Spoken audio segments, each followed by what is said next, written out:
Bom dia, tá começando mais um episódio da Lolere, seu podcast jurídico direto, prático e sem juridiquês. Eu sou o Victor. E eu sou a Cibele. Hoje, no Direito do Consumidor, o STJ discute se o direito de arrependimento vale para passagens aéreas compradas pela internet. E no empresarial, o TJSP decidiu que a dissolução de empresa em plena execução sozinha não basta para configurar fraude. No penal, a audiência de custódia manteve a prisão preventiva de Jair Bolsonaro depois do incidente com a tornozeleira. E no administrativo, o Detran DF foi condenado por manter por quase 20 anos um CPF errado vinculado a CNH de outra pessoa. E no direito do consumidor e saúde, o STJ manteve uma multa milionária contra a operadora de plano de saúde que descumpriu decisão judicial sobre tratamento em hospital especializado. Mas antes da gente começar, a gente vai ler aqui o comentário da Ana Bia, que falou assim: boa tarde, animadíssima para essa Copa. Me pus em dia depois dos episódios atrasados por conta do feriado. Bem-vinda de volta, Cibele, até segunda. Primeiramente, muito obrigada pelo carinho, Ana. Tô muito feliz em voltar. E também feliz que você gostou da nossa Copa. A gente vai contar um pouquinho mais para vocês no final do episódio. Mas antes disso, já sabem, peguem o café, coloquem o fone e bora entender como essas decisões estão moldando o direito no Brasil. Começando com o direito do consumidor, a quarta turma do STJ começou a julgar um recurso especial que pode redefinir a proteção do consumidor na compra de passagens aéreas pela internet. No voto já apresentado, o relator ministro Marco Buzzi defendeu que o passageiro pode desistir da compra em até 7 dias com devolução integral do valor, com base no direito de arrependimento do artigo 49 do Código de Defesa do Consumidor. O caso teve origem em ação de um consumidor contra uma agência online e uma companhia aérea depois que ele não conseguiu o reembolso total do bilhete comprado pela internet. Uma situação em que o Tribunal de Justiça do Rio de Janeiro reconheceu o direito de arrependimento, decisão agora questionada pelas empresas no STJ. As rés sustentam que o direito de arrependimento não deveria alcançar o contrato de transporte aéreo, argumentando que valem as regras específicas do setor, em especial o prazo de 24 horas previsto em resolução da ANAC, e que a venda online seria apenas uma extensão do balcão físico, afastando o artigo 49 do CDC. No voto, o ministro Marco Buzzi rejeitou essa tese e afirmou que a contratação pela internet é exemplo típico de negócio celebrado fora do estabelecimento comercial, em cenário de menor proteção informacional para o consumidor, o que atrai a aplicação do prazo de 7 dias. Ele também ressaltou que normas infralegais de agência reguladora não podem restringir direitos previstos em lei federal. O relator ainda apontou que cláusulas que impunham multas muito altas ou retenção integral do valor quando o cancelamento ocorre dentro do prazo legal tendem a ser consideradas abusivas. Para situações em que a passagem é comprada a menos de 7 dias da data do voo, Buzzi admitiu a possibilidade de retenção limitada com fundamento nas regras do Código Civil sobre contratos de transporte de pessoas, preservando algum espaço para equilíbrio econômico do serviço sem anular o direito de arrependimento. O julgamento foi interrompido por pedido de vista de outro ministro e ainda não tem data para ser retomado, de modo que o tema permanece em aberto e, por enquanto, não altera automaticamente a prática das companhias aéreas e agências online. Se a posição do relator vier a prevalecer, a decisão pode consolidar em âmbito nacional a aplicação do direito de arrependimento às passagens compradas pela internet, reforçando a proteção do consumidor no comércio eletrônico e buscando compatibilizar esse direito com a organização econômica do transporte aéreo. Agora, Cibele, imagine aquele devedor que está dizendo que está falido, mas a família tem avião, fazenda e um monte de bem que nunca aparece no papel. Quem esconde patrimônio não coloca nada no próprio nome. Espalha em parentes, empresas de fachada e estruturas difíceis de alcançar. É justamente aí que entra o sniper da Seguro-Cred. Ele funciona como um raio-x patrimonial. Cruza dados de parentes, empresas, veículos, aeronaves, imóveis rurais e urbanos e mostra quem realmente controla os bens. Na prática, é a diferença entre trabalhar só com suspeita ou chegar na execução com provas visuais difíceis de contestar. Em vez de procurar no escuro, seguro, você enxerga onde estão os ativos que realmente importam. Quer aumentar a efetividade de cada execução e localizar patrimônio que ninguém mais vê? Testa o Sniper da SeguroCred. O link tá aqui na descrição desse episódio.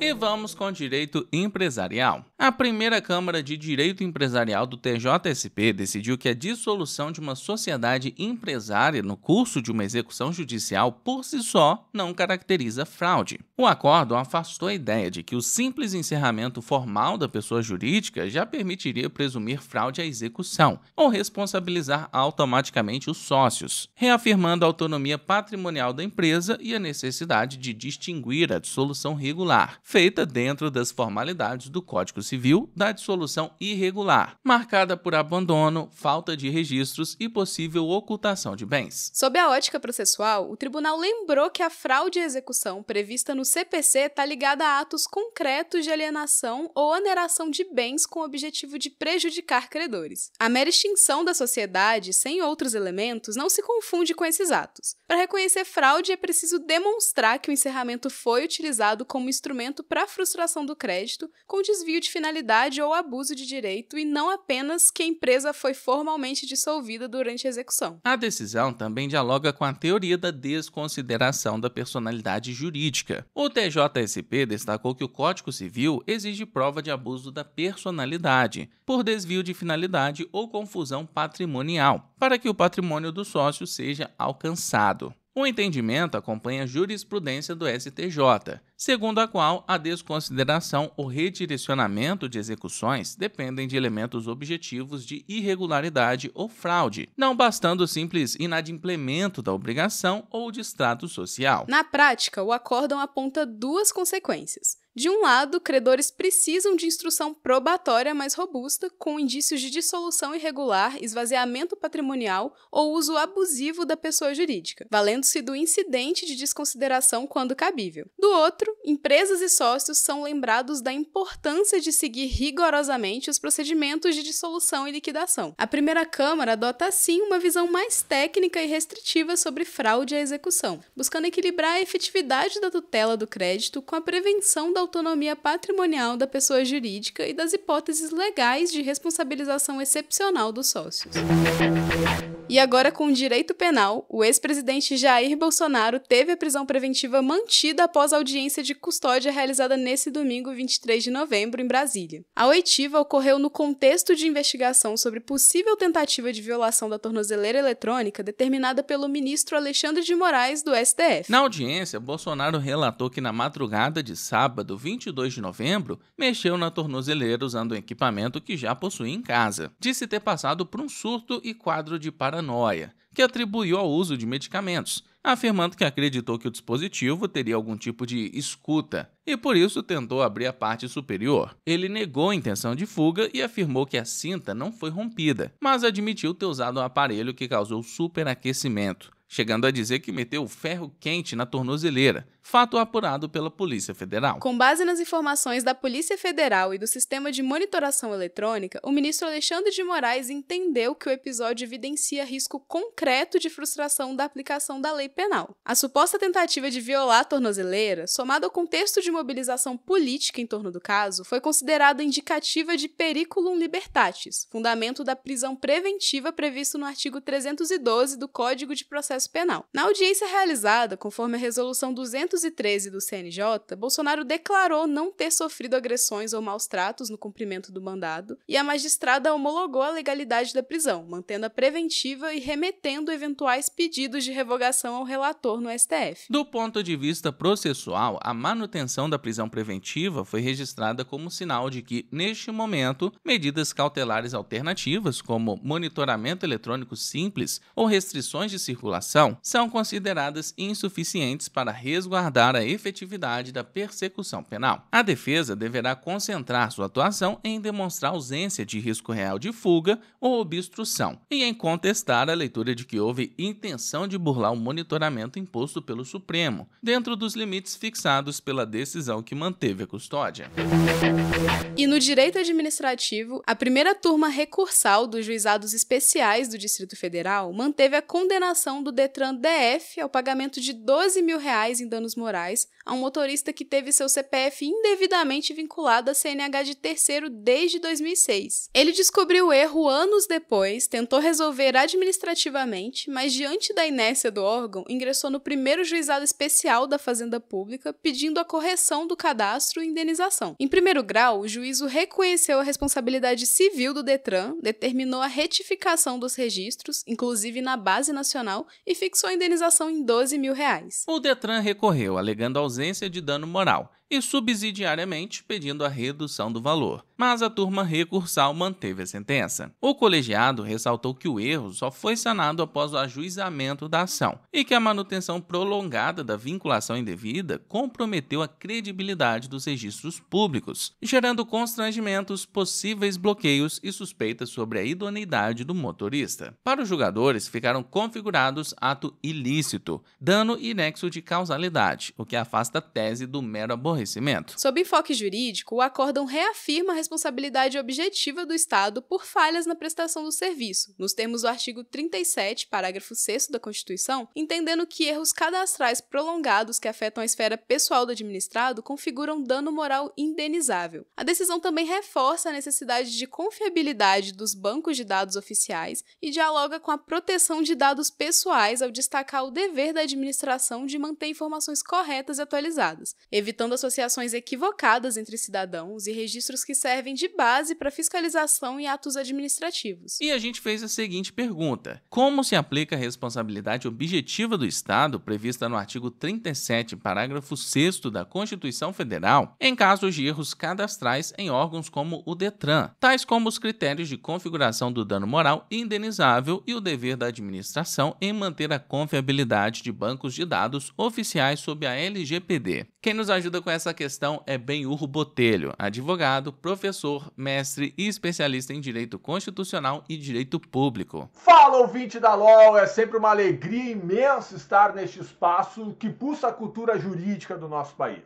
Gente, quando falamos em erros cadastrais prolongados praticados por órgãos públicos como o Detran, INSS, Receita Federal ou qualquer entidade da administração pública, seja ela direta ou indireta, aplica-se a responsabilidade civil do Estado.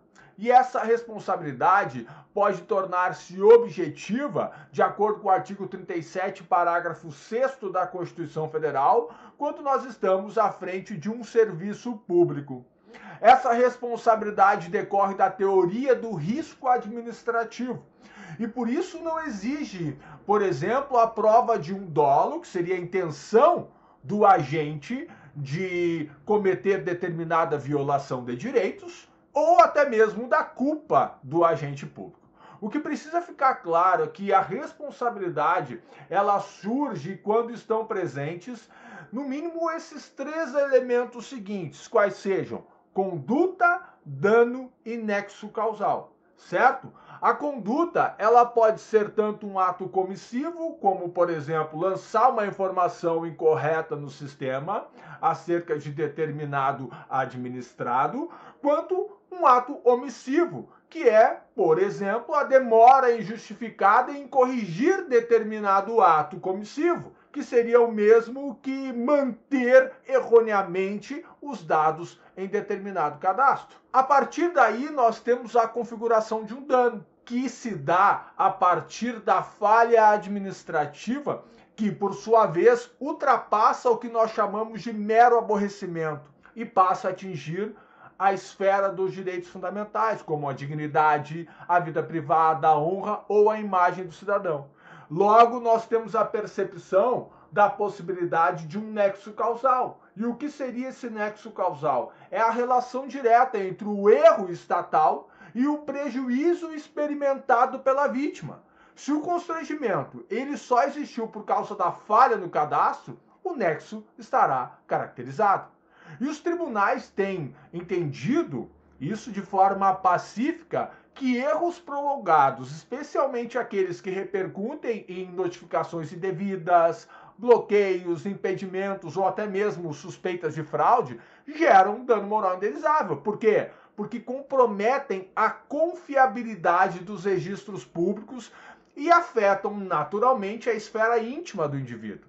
Além disso, é importante frisar que com a entrada em vigor, da Lei Geral de Proteção de Dados, a administração pública passou a ter um dever reforçado de manter bases de dados corretas, atualizadas e naturalmente seguras. E o descumprimento deste dever viola o princípio da eficiência da administração pública e a boa-fé objetiva no tratamento das informações pessoais. E é por isso que em casos assim, como o exemplo do Detran do Distrito Federal, mas aplicável a qualquer outro órgão, observe-se isso, a responsabilidade objetiva se manifesta de forma clara, por conta de um erro prolongado, um dano comprovado e um nexo evidente que geram naturalmente o dever de indenizar. Hoje é o último dia de inscrição na primeira Copa Law Letters de Influência. E talvez você nem se dê conta, mas sua influência já tá rolando no grupo da faculdade, no escritório, na roda de amigos. Enfim, toda vez que você manda uma atualização jurídica e alguém lê porque confia em você. E pessoal, para quem não sabe o que tá acontecendo, a Copa Law Letter tem prêmio até de R$2.000 no Pix, com até 20 premiados. E o jogo é simples, você se inscreve, recebe seu link personalizado e cada nova pessoa que entra pela sua indicação soma pontos no ranking. É simples, divertido e perfeito para quem já recomendava Law Letter sem nem perceber. Se tem um momento para mostrar até onde sua voz chega, é agora. Só que é o seguinte, as inscrições terminam hoje, então não enrola, corre pro link da descrição, se inscreve na primeira Copa Law Letter de Influência e entra oficialmente pro time de influenciadores da casa. E bora com a última notícia com direito do consumidor. A segunda sessão do STJ manteve a cobrança de mais de R$2,19 milhões em multa cominatória, as astrentes, aplicada à Unimed Rio pelo descumprimento de decisão que determinava a continuidade de tratamento médico no Hospital do Coração. A ordem original fixava a multa diária de R$5.000 em caso de descumprimento. E diante da resistência reiterada da operadora, o valor foi se acumulando até superar R$2,19 milhões. Patamar depois confirmado pelo Tribunal de Origem e levado à execução pelo beneficiário do plano. No recurso especial, a Unimed Rio alegou que não teria descumprido a decisão de forma contínua, que o valor seria manifestamente excessivo e que parte do atendimento chegou a ser custeada diretamente pelo paciente, com pedido de reembolso, o que afastaria um descumprimento prolongado. O relator, o ministro Moura Ribeiro, entendeu que rever essas alegações exigiria reexame de fatos e provas, providência vedada em recurso especial, e aplicou a súmula 7 do STJ, negando seguimento ao recurso. Ao levar o caso para a segunda sessão, a discussão se concentrou justamente nos limites de atuação do STJ, sobre o valor das astrentes em recurso especial. Moura Ribeiro ressaltou que a fixação e eventual redução da multa dependem das circunstâncias específicas do caso concreto, já analisadas pelas instâncias ordinárias e que não seria possível, nessa via, discutir o montante. Houve divergência. O ministro Raul Araújo considerou que os R$2,19 milhões teriam caráter punitivo desproporcional e propôs reduzir a R$200.000, mas ficou vencido, prevalecendo a manutenção integral do valor executado. Na prática, o julgamento reforça 2 pontos que já aparecem no acórdão. Para as operadoras de saúde, a necessidade de cumprir com rigor decisões judiciais, especialmente em tratamentos contínuos e de urgência. E para a advocacia, a importância de discutir eventual excesso das astrentes ainda nas instâncias ordinárias, diante das limitações do recurso especial para reavaliar fatos, provas e o contexto que levou ao valor fixado.